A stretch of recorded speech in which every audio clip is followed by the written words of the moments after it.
kaip tu gyventum, jeigu tau liktų gyventi, tarkim, metai, arba ten pusmetis, ar mėnuo, ar savaitė, ar viena diena. Kaip tu gyventum savo kiekvieną dieną, arba, sakykime, likusią parą, jeigu tu žinai, kad tau teks po poros iškeliauti.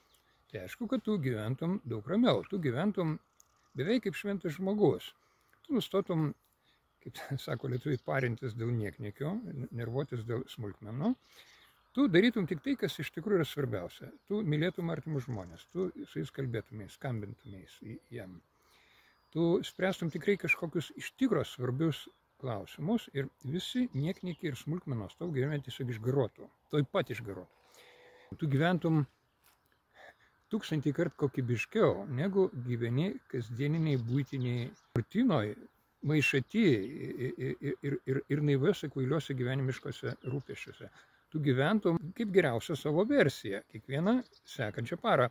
Ta parą pragyvenai, džiaugiesi, kad tu lieki gyvas, tu turi dar vieną parą, tu vėl gyveni per naują, dar labiau kokybiškai.